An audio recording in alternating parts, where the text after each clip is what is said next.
basically what you're looking at. We're going to test this engine.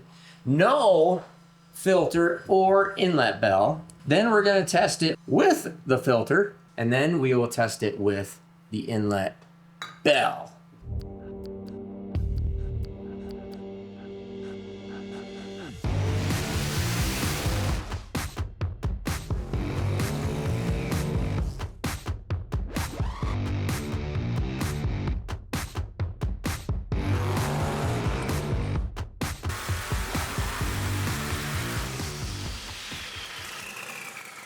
.416 cubic inch LS7 twin torque storm superchargers on pump gas and race gas. Now, this is an engine that we built for Hunter Hayes. He's a good customer, has a couple of our engines. This thing is a pretty nice piece. Wanted to go with a twin torque storm setup because this is going to be a drag and drive. 1,200 on pump gas is what he wants to make, Kyle. 1,200 on pump gas, 1,400-ish on race gas is kind of the goal. This has a PRC head with a GM, like the B15 block. It's kind of a little bit different combination because we actually built this engine a long time ago for a different customer who decided to bail out on the project, so we just kind of had it here and then ended up selling it to Hunter. So it's something that we built quite a long time ago. Obviously, hydraulic roller, twin torque storms, our billet intake manifold, all our good valve trained componentry, air-to-air intercool, which is netting us, some added horsepower. But a couple things I think you might be interested in, because I have a lot of interest in the bells. We do have these bells in stock for the torque storm superchargers, and I've had a lot of interest in it because we were trying to get it all happening, and then it's gonna be just a little while. We are gonna have, even though we've told you we don't have them right now and aren't gonna make them, we just changed this all up. We are gonna have the bells for the 103 throttle body and the 112 throttle body, and possibly going to be actually working on the 130 millimeter throttle body, having bells for that too. It's just going to be a little bit, probably about another month or so, and we'll have those in stock. We might even make a bell for a 92 millimeter throttle body. We might even make a bell for a 92 millimeter throttle body. 3 throttle body, there's about a million. About a million. Maybe we'll test a 92 millimeter throttle body. See how big a difference it is. Yeah, I bet you it'll really pick up. But the thing we're going to do on this is we're going to test this engine. No filter or inlet bell. Then we're going to test it with the filter. See what it does. Because we had some, well, that's going to be tough to put that filter on. I think we're going to have to do it off to the side like that. And we did have some interesting testing with filters on some Pro Chargers where it actually picked up with a filter versus declining with a filter. And then we will test it with the inlet bell and see what we pick up. So some interesting testing. I'm going to pass this off to the main man here, Kyle Morris. That would be me. That would be him. And he's going to do all the dyno and tune on this thing. So, tear it up. Come get me when it's all done. Yep.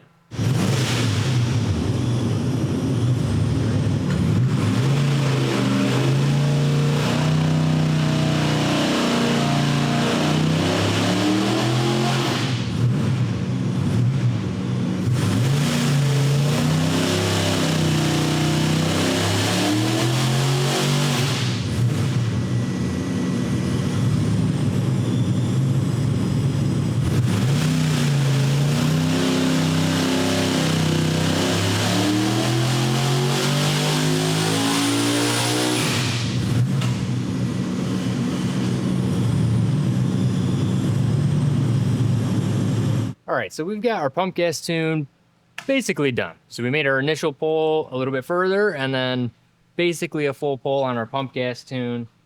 And Hunter, the customer, wanted to do a pump gas tune, and I think he originally wanted to do everything he wanted on pump, but in order to do the 850 index class like he needs with a 480 trans, it's a super heavy car. Not as heavy as some other cars we work on, but still.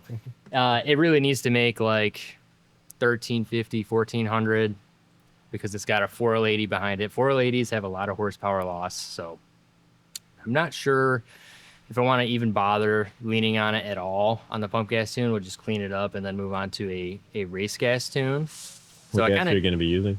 probably either C16 or like a 110. This engine with the twin blowers, it's a really good solid roller LS steel, 408 cubic inches. I think we're like, I'm not 100% sure that we'll be able to do it on pump gas, but I don't know. Let me ask my dad and see what he thinks. All right, after consulting with mi padre, he's saying, don't even bother with the pump gas. We're just gonna rate for 113. So we're gonna call that good for the street tune, pump gas tune. We're sitting at about 1200 horsepower, and we could probably get 13 out of it if I wanted to lean on it a little bit on pump gas, but really this needs to make 14 to be able to go 850s in a really heavy car with a 480 behind it. So in order to do that, we need to switch to some VP 113. So that's what I'm about to do. We'll turn the timing up. I got my intercooler fan on to stimulate some airflow, and we're gonna see what it does.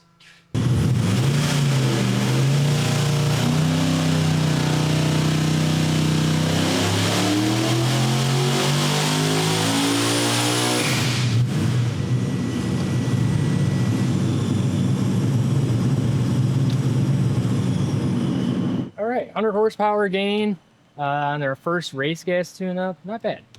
We're gonna go in there and take a look at plugs. Did you add any timing?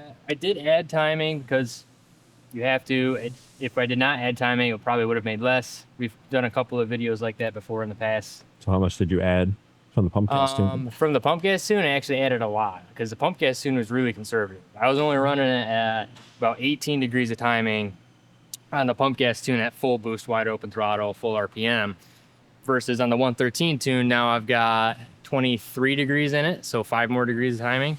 But I guarantee you we're probably nowhere near our threshold of what this fuel will take as far as timing. Let's see what our graph looks like. All right, we've got our two graphs pulled up here, and you can really see the difference between the two. Obviously, we've got pretty marginal gains down here when we're not really pursuing anything in this RPM range. It's all about up here. So decent separation. We've got, like I said, about 100 horsepower, basically 103 horsepower, 104 horsepower. So everything's looking good there. We got to take a look at plugs and see how much more timing we can add to make this line go up here. We want to make 14. So like 6,500, just keep it going. Yep.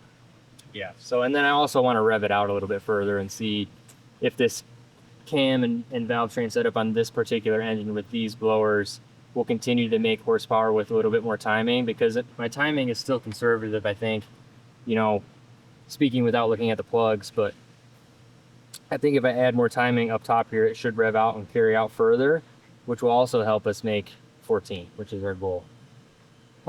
Everything else is looking pretty good though, so let's pull a spark plug out, see what we're working with. Here's our spark plug. So I physically just wiped that carbon off of the plug so it's not been burned on. Our fuel is looking good, timing is looking good. Yeah, there's just not very much heat at all on this thing, so we're gonna throw a couple more degrees in it and see how much it picks up, and that'll give us a good idea if we're going in the right direction.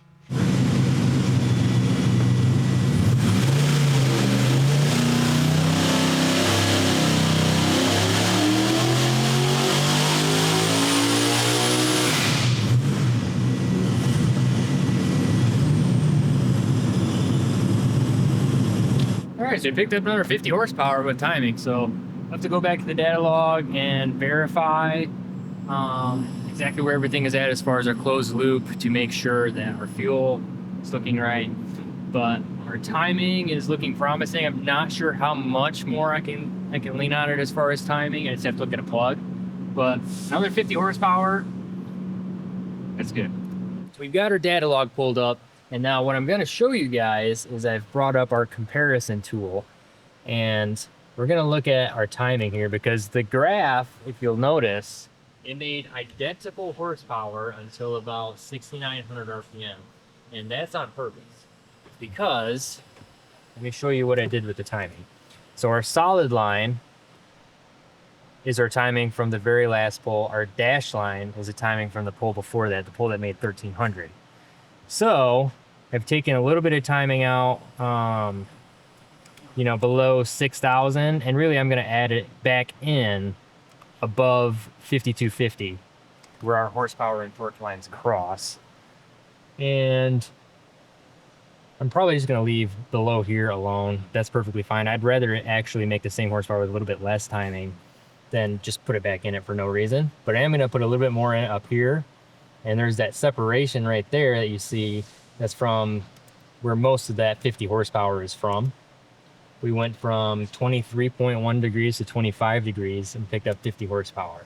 So 50 horsepower from 2 degrees, that typically means that we have a little bit left on the table as far as adding timing to gain some horsepower. But there's only one witness. Well, I guess there's two witnesses because I guess God is omnipotent, so he can see inside the engine. But there's only one witness to what's happening inside of that cylinder, and it's a spark plug. So let's go pull a spark plug out and confirm what we're looking at. Now our spark plug is telling a similar story. Now this has got a little bit more heat in it than the last time that I showed you guys the plug. And you can tell that because of the color of the soot that's on there. And, oh, actually take that back. You can tell it by the color of the soot, but I also just wiped that away completely with my finger. Give it a couple wipes, make sure it's clean. And see what we're working with here. So there's still not really any meaningful heat in this plug yet. So I'm gonna go ahead and say that we're still plenty safe to throw another 2 degrees in it. I might even throw 3 degrees in it and see if we can get this to 14 without any bell, no filters, none of that. If we can do that, we'll be in good shape. So if we can do that, afterwards we'll do a filter test and then we'll test with the bells. We'll compare and contrast between the three.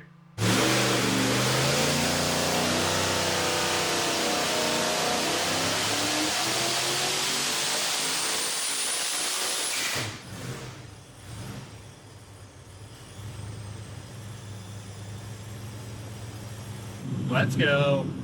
1,400. 1,401.6 horsepower. My estimation on timing was correct. So super happy about that. For exactly 1,400 horsepower, basically. At 7,250, peak torque is pretty high.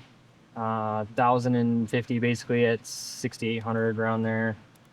Let's take a look at our graph. Our graph is looking pretty nice, guys. So like I said, when I was looking over the data log, I was gonna add in some timing above 5,250, and that's what I did. So that's why it picked up all the way out basically from there.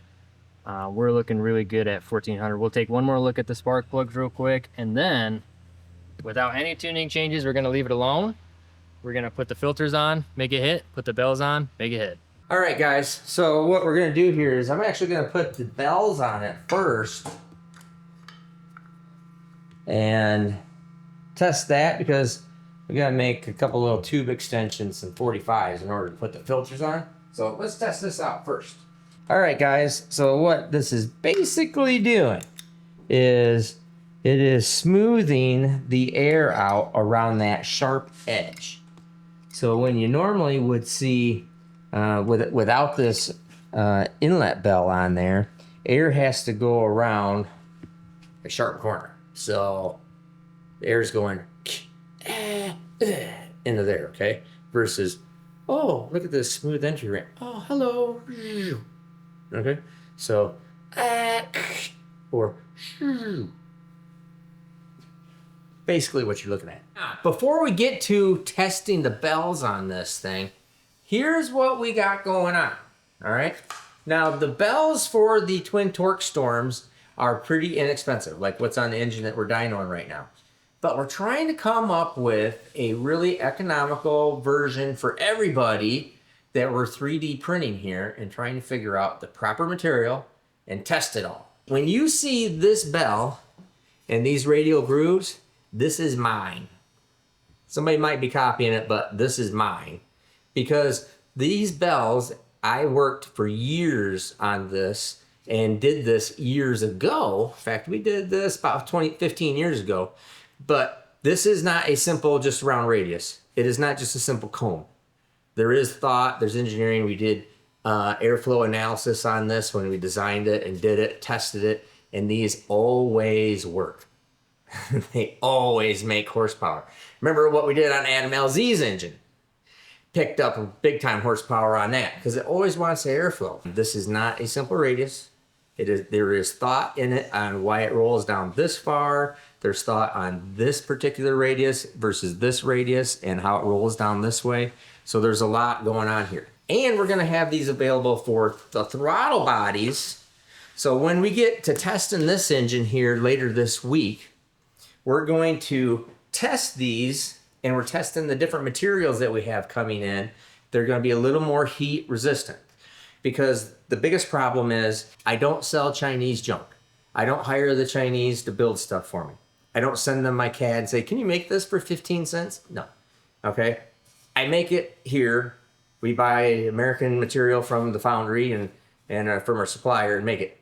Just the piece of material for this and piece of billet aluminum is $200. So $200 plus about 4 to 5 hours of machining, you can figure this thing is expensive. So we're trying to come down with a nice economical price that everybody can have. And we can 3D print these faster and at different sizes and aspect ratios. So we're going to have these be for throttle bodies. Now the throttle bodies shouldn't be any problem. If you're NA, throttle body up here, boom, you take your filter off, bang, slap your bell on there, bada bing, bada boom, all done. The bigger trick that we're trying to work on is we're going to do these 4 turbos, but the bigger thing that we have is anything that touches that header is going to burn. Nothing you're going to make is not going to burn unless it's aluminum or steel, okay? So we really want to have the inlet bells for superchargers, but they're right on top of this hot area, so we have to verify and make sure it all works. Then we're going to have it for the turbos. Turbos typically aren't really going to be anything. They pretty rarely, if ever, is that turbo actually going to be the turbo housing cover that this is bolting onto, the inlet side of it. Rarely ever. I can't hardly even figure out why it would be 300 degrees. So I don't think there's anything there. The primary thing is high heat right here. So we are developing these things. We're trying to have something economical, that's way under $200, in between $100 and $200, and have good material that's not going to deform and no. No, I'm sorry. I'm a little distracted. Why are you wearing your work shirt? Oh, I'm not wearing my work shirt right this particular minute because my shirts are dirty. The work shirts are dirty. But that brings up a good point, Nate. Thank you very much. Here's the deal we're going to do. I'm going to do these keychains. Now, these are my silicone keychains. I'm going to throw in one of our silicone keychain free in every order to the 4th of July. You'll also see that I'm wearing the Better Half shirt. This is one of my favorite shirts. I like the way the shirts fit. That's why we do these shirts. That's why I pay more money for the shirts and make less money on the shirts, because I like the way the shirts fit. I like the way they feel. They're nice and soft and they're kind of form-fitting, okay? This is the Better Half shirt. This thing is super sweet. And this is the wagon shirt. This is actually, I really like this wagon shirt. It kind of has the flag right here.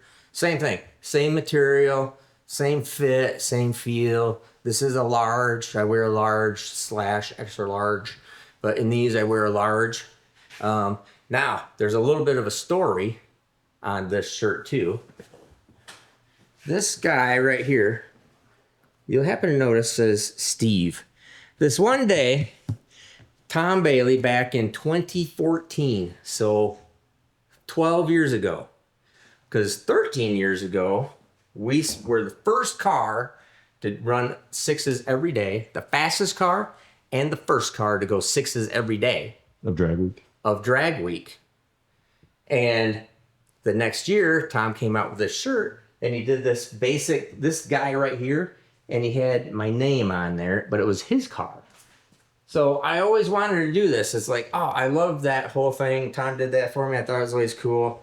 He had the list, and now we've graduated up to now the wagon does this list.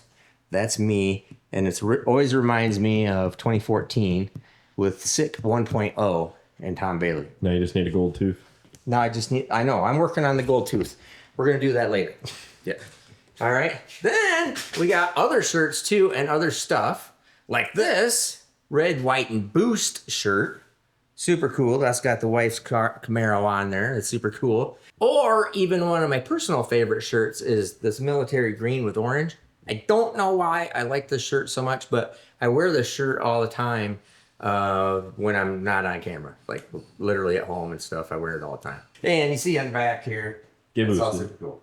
Huh? Get boosted. Get boosted. Yeah, I just like the colors. I think it's super cool. Also, the better half has informed me that we have a bunch of shirts on the website that we have some odd sizes of that we don't have lots of. So those things are on sale. Isn't that right? That's right. That's right. Okay, so stuff like this, Boost Fixes Everything shirts, although I think we might just have limited quantity on these. These look like we have everything here. Those are one of my favorites. Same material, same shirt cut. You know, makes everything nice. Some limited sizes on Above Average Joe. Some Race Like a Girl. Some of Kyle's Party in the back, Distributor in the front. A lot of stuff that's on sale that we have limited quantities on, or just odd sizes. They're on sale. Hats, posters. Just go to the merch store. You'll see a lot of stuff there. Kind of have to hunt around, kind of find some stuff, but it's all good. Remember, we're going to throw in a free key tag on every order, or if you buy a key tag, buy this key tag right here, you get one free. That's buy one, get one. That's a BOGO. Buy one, get one. Right. There you go. But I just wanted to give you tech on this bell deal of this is something that I spent a lot of time and effort developing all the way back in, actually it started in 2012. Actually it started in 2011. So 2011 is when we first started developing this bell and working on this whole deal. And there's a lot of thought and a lot going on in this thing. It's not simple radiuses. But we're going to build them for a lot of things, trying to make it nice and economical.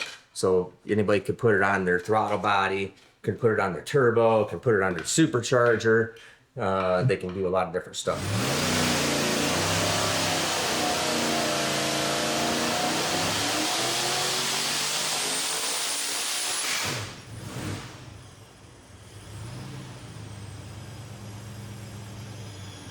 Now our graph is looking pretty good here, guys.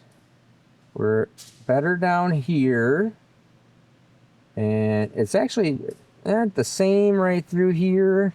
And then gets better again up there. So it's the green line versus the red line. It's not quite as much as I would have figured it was going to make, honestly. I mean, we're, 8 horsepower better there. Let's go over here, look at our results in the normal log here. Well, I mean, we're at 1062 versus 1049. And we're 1404 there. Although I saw 1408. It must have got rid of the 7200 number. I got rid of my 7200 number because it definitely made 1408 right there at 7174. It's Probably only just going didn't hit 7200. It didn't hit 7200 exactly, so it's not bringing it up on this graph. But that would be 1408 versus 1399. So our numbers, like I said, it does not pick up as much as what I would have thought. Our average horsepower being 1042 versus 1074. That's 32. That's 32. So the average is way better. I was just expecting it to make a little more peak. That is pretty interesting. So that's 0 change in the tune-up. That is literally just went in there and bolted on the bells and made a hit. So 32 on average is great. 981. That looks the same. Boost is like next to nothing. So that is just got to be cleaner air, not even more boost. So we need to make the little tube extensions, put the filters on. It's going to be pretty interesting to see what the filters do. Now that we've got some tubes made up for this, now we can actually throw these filters on these blowers and see what the difference is with the filter over the bell. What do you think it'll do? I think that it will make less. I think it will make less. We're also making this blower kind of drink out of a straw here. Yeah. So This is a long tube. if the filter was directly on the blower, which we can't really do because of how it's positioned against the valve cover, maybe it would just be the same. But I think making it go through this tube, which you have to do on a lot of engines, not just this engine. The tube is probably going to affect us, and then obviously the restriction and airflow from the actual filter. But there's only one way to find out. Otherwise, we're just guesstimating.